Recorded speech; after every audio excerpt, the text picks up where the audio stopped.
Hello, everyone. This is Monica. I'm back for a monumental moment. So today I was actually I went to the gas station on the way to the gym, and I stopped for a quick moment, and it looked like I couldn't actually put my swipe my card at the actual station, so I went up to the teller, and when I was there, he was looking down at something. It seemed that he was kind of preoccupied, and I just waited for a second, and then I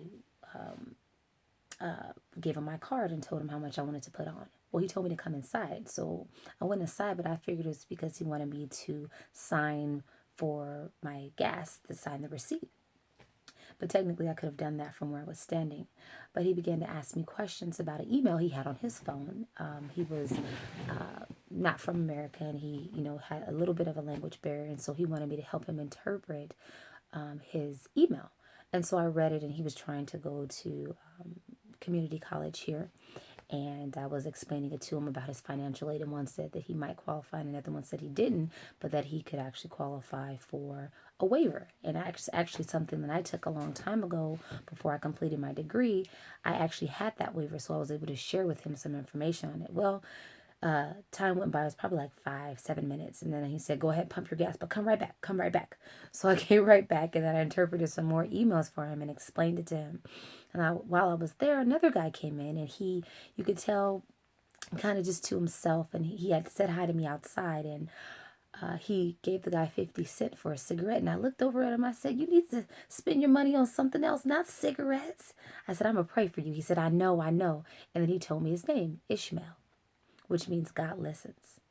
And so he went outside and he told me his name. So I kept that in mind that I'd pray for him. Anyways, I kept helping the guy with his emails, and I was there probably for about 15 minutes behind schedule. And he said, hey, you are a very good friend, your best friend. I'm going to give you something to drink. So I got an orange juice. One, that was a blessing. When you take time out to bless others, God blesses you even when you're not looking for it. In fact, when you're not expecting is when he does it the most. And while you might think it's something small, he didn't have to do anything.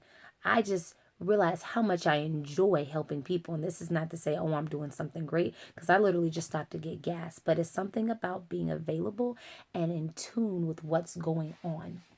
So, shortly after that, I actually walked outside, and I was still thinking about Ishmael. So as I was thinking about Ishmael, I got to the car, and as soon as I was about to open the door, he said, hey. And I turned around, and he showed me the cigarette, and he broke it in half, and he put it in the trash can. And I said, hey, I was just thinking about you. And literally, as I was approaching the car, I was thinking about him. And he said, well, it worked. It works. And I was thinking, Jesus, you work. You are so able. Just in that moment, you show me how you honor. And just in that moment, you show me how you bless. I didn't even pray for me. I was thinking about how God, I wanted him to live something different. I wanted him to do something different. He didn't have to spend his money on that. That alone ignited my day and made me excited. Just know the simple steps, the small steps you take toward improving yourself, your lifestyle, and anything you have in store. God honors it. And I have lifted that man up. Ishmael, if you hear me or if you ever see this video, remember, God listens. And I didn't even have a chance to go back. I went back to see if I could pray with him, and he was gone. But God had already did what he was supposed to do. He listened. The young man listened, and God is listening to you. Be blessed.